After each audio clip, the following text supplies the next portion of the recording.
आज आपकी आवाज में बात करेंगे। लंबा इंतजार खत्म हो चुका है, मंत्रियों को उनके विभाग सौंप दिए गए हैं। लेकिन बड़ा सवाल यह कि विभाग सौंपने के बाद जो आशंका थी वही हुआ और विरोध के स्वर उठ रहे हैं। एक तरफ अजय बिश्नोई ले लीजिए या फिर हीरेंद्र बहादुर, दोनों ने एक दबी जुबान में सवाल उठाया है और यह भी कहा है कि हमारी बातें सुनने वाला कोई नहीं है। तो आज आपकी आवाज में बहुत सारे सवाल हम पूछेंगे, कुछ खास मेहमान हमारे साथ जुड़ेंगे, लेकिन सबसे पहले खास रिपोर्ट आप देखिए और समझिए कि मंत्रिमंडल विस्तार और फिर विभागों का बंटवारा बीजेपी के लिए कितना चुनौती भरा रहा।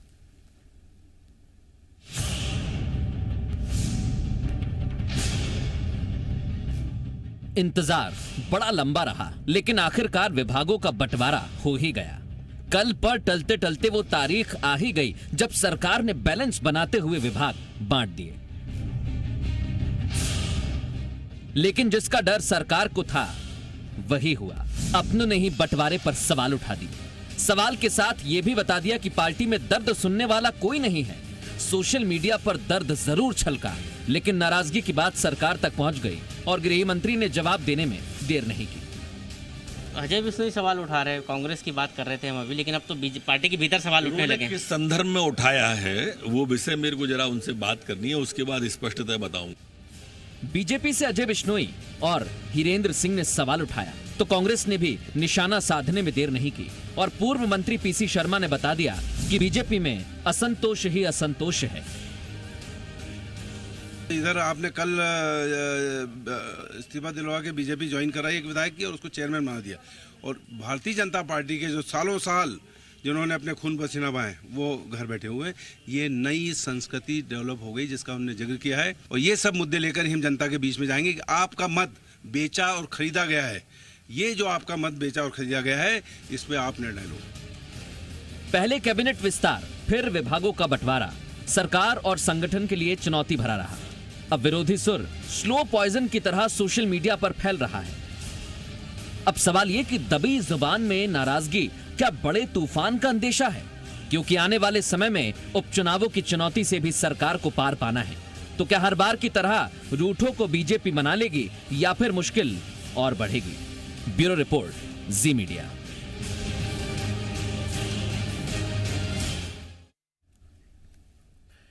तो कुछ खास मेहमान इस समय हमारे साथ जुड़े हुए हैं, सीधे उनका रुख करेंगे। बृजेंद्र सिंह इस समय हमारे साथ जुड़ गए हैं, राज्य मंत्री हैं, पीएचई विभाग उनके पास है, बड़ा विभाग उन्हें मिला है। बहुत स्वागत है आपका बृजेंद्र सिंह जी। लाखन सिंह यादव इस समय हमारे साथ जुड़ गए, पूर्व की सरकार में मंत्री थे, कांग्रेस का पक्ष रखेंगे। और हरीश दिवेकर हमारे एसोसिएट एडिटर इस समय हमारे साथ जुड़ गए। सभी का बहुत स्वागत आपकी आवाज में। पहला सवाल मेरा बृजेंद्र सिंह जी आपसे है, क्योंकि कहा यह जा रहा है कि सिंधिया खेमे के 11 में से 7 मंत्रियों को दमदार विभाग मिला और यहां पर भी सिंधिया खेमा थोड़ा सा हावी रहा और कई दिग्गज नेताओं के कद को थोड़ा सा कम किया गया है। क्या आपको लगता है असंतोष है यहां?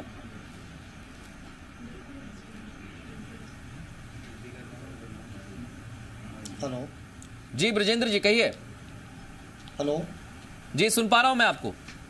जी लग रहा है आपको असंतोष है या बैलेंस टीम है? क्या कहा आपने भाई? आवाज नहीं आ रही थी आपकी। मैं यही पूछ रहा हूं कि बैलेंस टीम लग रही है या फिर असंतोष बढ़ेगा इस टीम से? टीम है और कोई असंतोष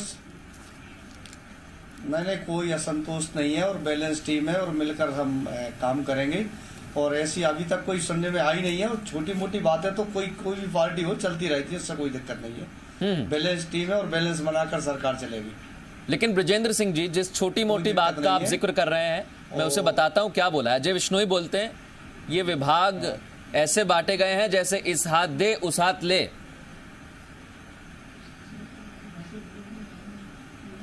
नहीं, ऐसी बात नहीं है।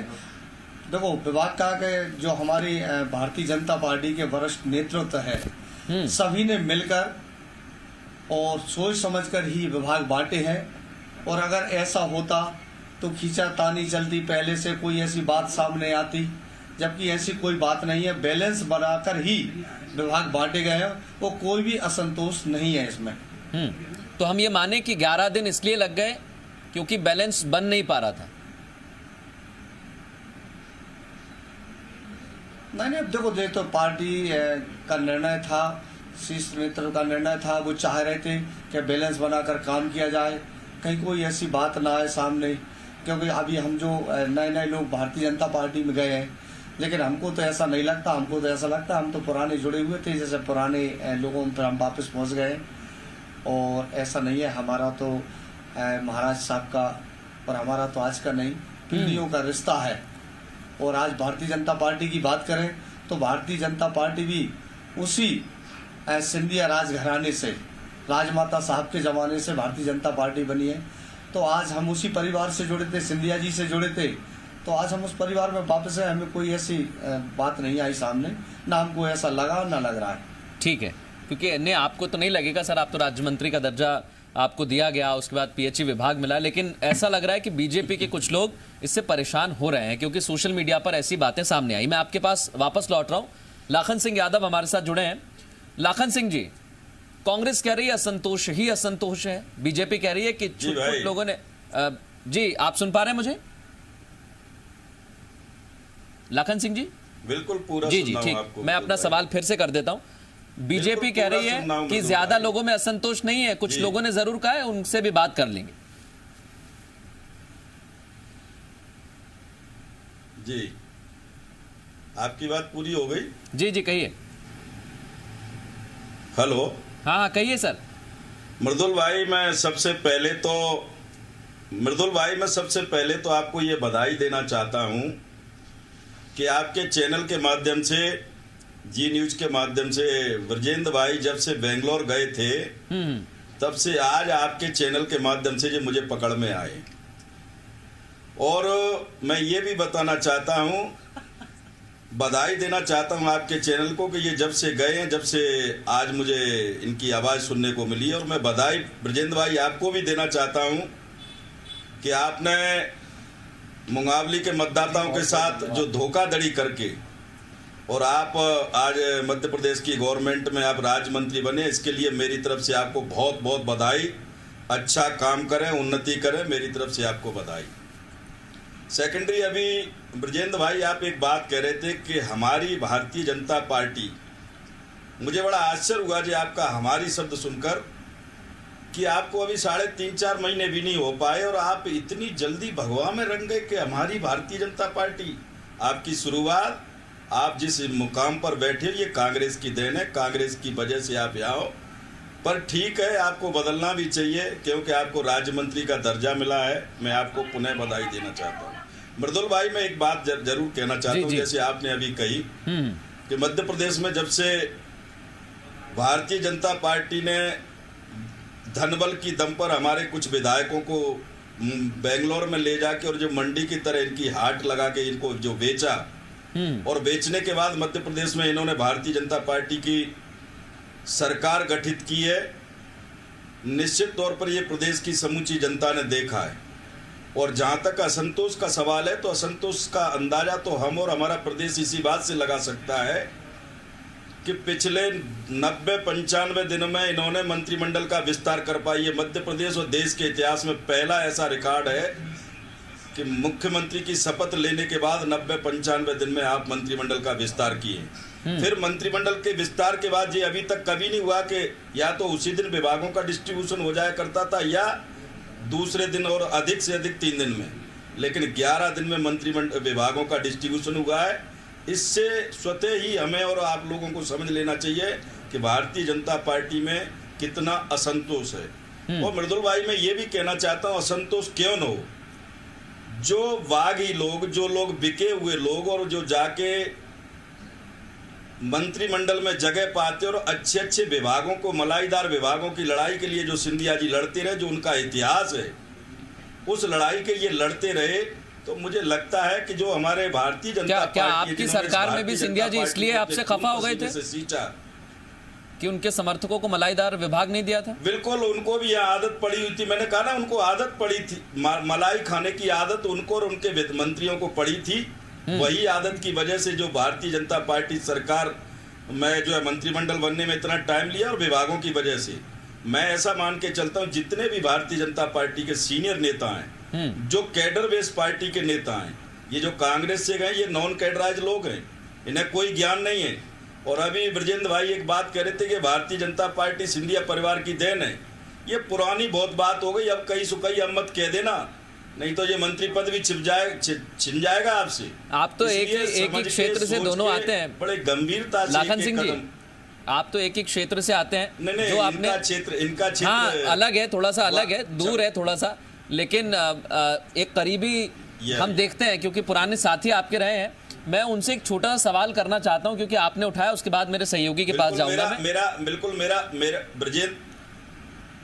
ब्रजेंद्र मेरा छोटे भाई जैसा है, इसमें कोई शक नहीं है, और हम लोग पड़ोसी हैं, एक बगल के जिले के हैं। हाँ। तो बिल्कुल मेरे छोटे भाई जैसा है। बिल्कुल, मैं एक छोटा सवाल करता हूं क्योंकि आपने कहा कि सिंधिया जी ने पहले भी इस तरह की बातें रखी थी, तो ब्रजेंद्र सिंह जी क्या इसलिए आपका कांग्रेस से मोह भंग हो गया था? क्योंकि सिंधिया जी चाहते थे अच्छे अच्छे विभाग मिले और आपके जितने भी समर्थक हैं उन्हें नहीं मिल रहा था, इसलिए आपने भगवा धारण कर लिया।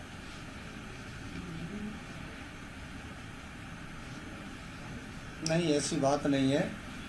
देखो मैं सबसे पहले तो कहना चाहूँगा कि लाखन सिंह जी मेरे बड़े भाई हैं और मैं हमेशा इनका सम्मान करता हूँ, और हम साथ में रहे, तब ये मंत्री थे और मैं विधायक था, और ऐसा नहीं है, मैं सम्मान करता भी रहूँगा उनका। क्योंकि मोह भंग वाली बात है तो मैं एक स्पष्ट बात बता दूँ कि देखो, मैं तो सिंधिया राजघराने से, चाहे श्रीमंत सिंधिया जी से मैं नहीं, मेरे पीढ़ियों से संबंध रहे, तो मैं उस परिवार से जुड़ा था और आज तक जुड़ा हूँ और हमेशा जुड़ा रहूँगा। रही पद की बात, तो पद तो ना मैंने पहले मांगा था ना आज मांगा था, ये तो पार्टी ने मुझे जो जिम्मेवारी दी है, मैंने कभी ये अपेक्षा नहीं की।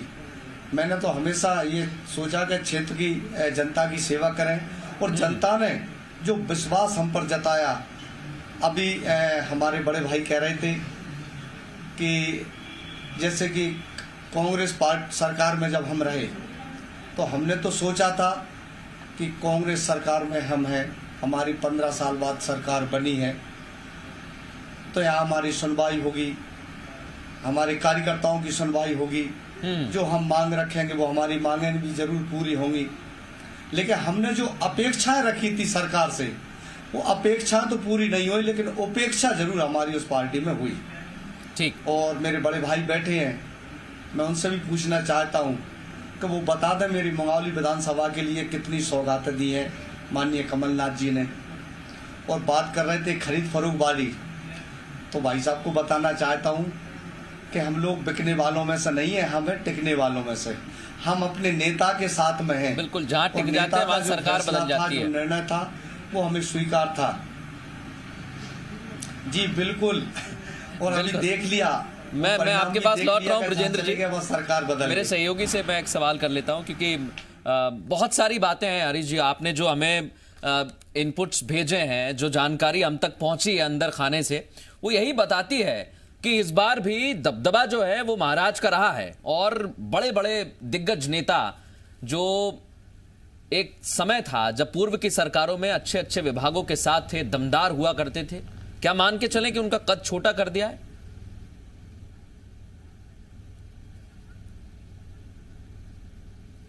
बिल्कुल बिल्कुल बिल्कुल साफ तौर पर दिखता है। जो भाजपा के दिग्गज नेता हुआ करते थे, दिग्गज मंत्री हुआ करते थे, आज उनका कद छोटा हो गया। ना सिर्फ कद छोटा हुआ है, एक तरह से कहा जाए सिंधिया जी की सीधी नजर है भाजपा के वरिष्ठ नेताओं पर। ब्रजेंद्र सिंह जी भी लगे हुए हैं, मतलब हर नेता के पीछे सिंधिया खेमे का एक राज्य लग गया है। वो क्या करेंगे क्या नहीं, सिंधिया जी को पूरी एक खबर जाएगी। दूसरी बात करेंगे कि सिंधिया खेमे की बात करेंगे या मैन सिंह सिसोदिया जी, बिल्कुल इनसे लगा हुआ क्षेत्र है उनका, और उनको श्रम विभाग था कांग्रेस सरकार में। लाखन जी सिंह जी की सरकार जो कांग्रेस की है, उन्होंने दिया नहीं उनको तवज्जो। आप वहाँ पंचायत ग्रामीण विकास मिला है, बहुत बड़ा महकमा है, बहुत बड़ा बजट है, और नंबर 2 या नंबर 3 के विभाग में आता है। बात करेंगे प्रभुराम चौधरी का, तभी लाखन सिंह जी ने केवल उनको स्वास्थ्य स्कूल शिक्षा दिया, आप स्वास्थ्य मिल गया है, बड़ा बजट है, बड़ा विभाग है, तो मुंह मांगा मिला है। प्रद्युमन सिंह तोमर जी ने ऊर्जा का विभाग मांगा था, वो भी मिल गया, बड़ा बजट है। तो देखा जाए तो सिंधिया खेमे को मुंह मांगा जो उन्होंने मांगा। गोविंद राजपूत जी का जो उन्होंने कहा था कि जैसे विभाग है मुझे वही चाहिए, महिला इमरती देवी ने भी यही कहा था जो मेरे पास महिला वाले विकास है वही चाहिए, तो जो चाहा वो मिला। इधर की बात करें भाजपा खेमे की, तो ये मांगना तो छोड़ो, अपने ही नहीं बचा पाए, मतलब मांगने की स्थिति में थे ही नहीं, ये तो स्थिति में क्या मिल जाए। अब बात करेंगे गोपाल भार्गव की, बड़े कद्दावर ने 2-2, 3-3 बड़े बड़े विभाग रखे थे, लगातार अनुभव रहा है, बड़े विभागों में रहे, लेकिन उनके पास पीडब्ल्यूडी रहा और साथ में एक सिंधिया जी खेमे जी का एक राज्य मंत्री लग गया। अब इनको रिपोर्ट साथ में सम्मिलित करना पड़ेगा, साथ में लेना पड़ेगा कैसे काम करना पॉलिसी। इस तरह बात करें भूपेंद्र सिंह जी की, वो भी कद्दावर नेता है, उनके साथ नगरीय प्रशासन में राज्य मंत्री सिंधिया खेमे के लग गए।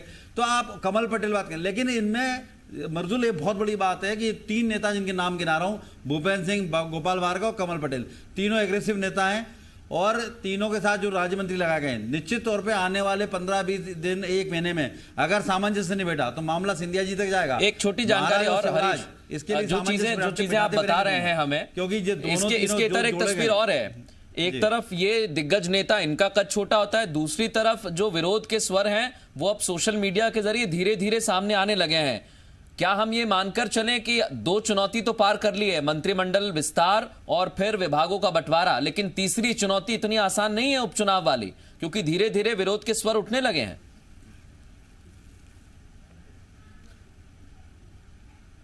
बिल्कुल मृदुल, आपने सही कहा और आपने सही नब्ज पकड़ी, लेकिन हमें एक बात और बताएंगे अंदर खाने की। जो चेहरे दिख रहे हैं वो चेहरे दिखने वाले अलग है, इनके पीछे कई नेता हैं, कई जो उनको हवा दे रहे हैं, उनसे बोल रहे हैं आप आक्रामक बनो। चेहरे तो 2 ही दिख रहे हैं पर कई लोग हैं। आप जयभान पवैया के लेंगे, नरोत्तम मिश्रा जी जाते हैं, उनको समझा के आते हैं, मुख्यमंत्री शिवराज सिंह जी स्टेट एंकर पे बात करते समझाते हैं, उसके बावजूद वो ट्वीट कर देते हैं कि जो मंत्री आए छतरी पे जा रहे हैं सिंधिया की और राजमाता की छतरी पे जा रहे हैं, लेकिन लक्ष्मीबाई के वहां पर नहीं जा रहे हैं, समाधि पे नहीं, वीरांगना की समाधि पे 2 फूल नहीं चढ़ा रहे। ये क्या बताता है? मतलब आप असंतोष दबाने की कोशिश करो, असंतोष दबने पे उभर रहा है। बिल्कुल। उसके अलावा जिस तरह की पार्टी कार्यकर्ताओं में बात चल रही है, अभी बृजेंद्र सिंह जी हैं, हम तो शुभकामनाएं देंगे, बढ़िया मतों जीते, पर जो उनके मुगावली क्षेत्र के भाजपा कार्यकर्ता हैं, क्या वो उनको स्वीकार रहे हैं? ये मतलब बहुत अच्छी तरह से बता पाएंगे। अभी जो मार्केट में हवा है, हालांकि उन्होंने एक नई लाइन दी, पूछ लेते हैं बैठे हुए। वैसे भी लाखन जी ने कहा है कि बड़े दिनों बाद मिले, हमारा तो शुक्रिया अदा भी कर दिया उन्होंने कि बृजेंद्र सिंह जी को हम लेकर आए हैं, और हम पूछ लेते हैं, सीधा ही सवाल कर लेते हैं। बृजेंद्र सिंह जी, क्या हम ये मानकर चलें कि चुनाव आपको जिताना है? बीजेपी चाहती है कि सिंधिया खेमे के सारे विधायक जो कांग्रेस छोड़कर यहाँ पर आए हैं और अब मंत्री बना दिए गए हैं, अब वापस जनता के बीच जाने वाले, तो इसलिए बड़े बड़े पद और मंत्री पद दिए गए हैं।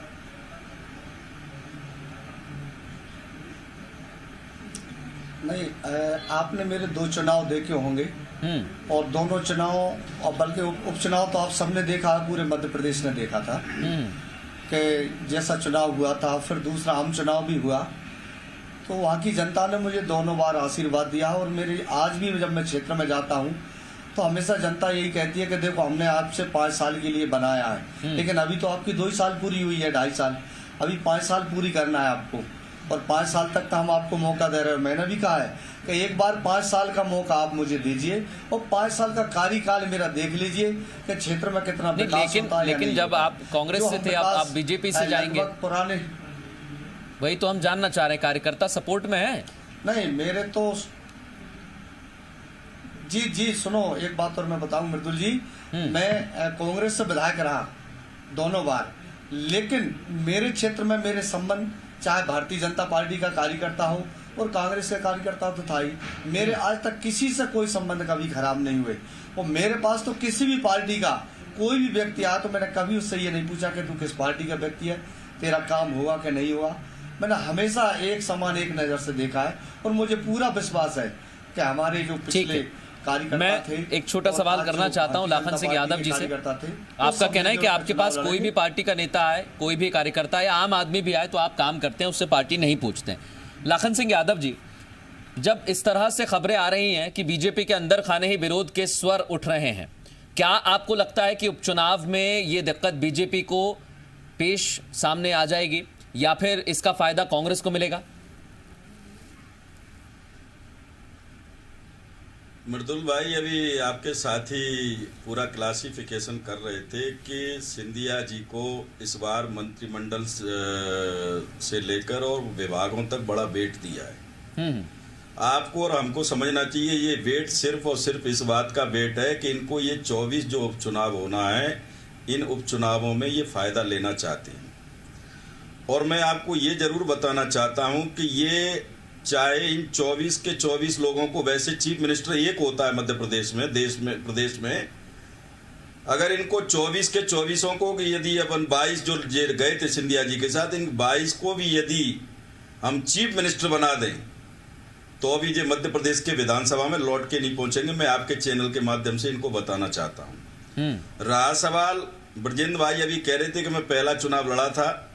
निश्चित तौर पर जब ये चुनाव लड़े थे मैं भी इनके चुनाव में रहा था, बाई इलेक्शन लड़े थे जे, और वो बाई इलेक्शन आप जीते। लेकिन आपको ये ध्यान रहना चाहिए मेरे भाई, छोटे भाई, कि उस समय आपको जो मैंडेट मिला था, आपको जो सिंबल मिला था, वो कांग्रेस का पंजा था, और फिर दोबारा आपको जो मिला था वो भी कांग्रेस का पंजा था। इस बार आप जा रहे हैं फूल से लड़ने, और ये मुकाबले की जनता ने देखा है कि तुमको किस तरह से जबरदस्ती से प्लेन में बिठाल के बेंगलोर में ले जाके आपको भेज दिया। क्या वहां की जनता जानती नहीं ब्रजेंद्र भाई? इसलिए मैं मृदुल भाई आपको ये जरूर बताना चाहता हूं कि भारतीय जनता पार्टी, जो आपने मुझे क्वेश्चन किया कि भारतीय जनता पार्टी में जो विरोध के स्वर हैं वो सने सने उठ रहे हैं, और मुझे लगता है आने वाले समय बिल्कुल में यही बड़ा सवाल है कि क्या ये जो विरोध के स्वर हैं ये धीरे धीरे उठते हुए कोई तेज आंधी में बदल जाएंगे, इसका खामियाजा उठाना पड़ सकता है। बहुत शुक्रिया करता हूं मैं आप सभी का। और बदलना, मेरे पास समय नहीं है थोड़ा सा। लाखन सिंह यादव जी और ब्रजेंद्र सिंह जी, बहुत शुक्रिया आपका हमारे साथ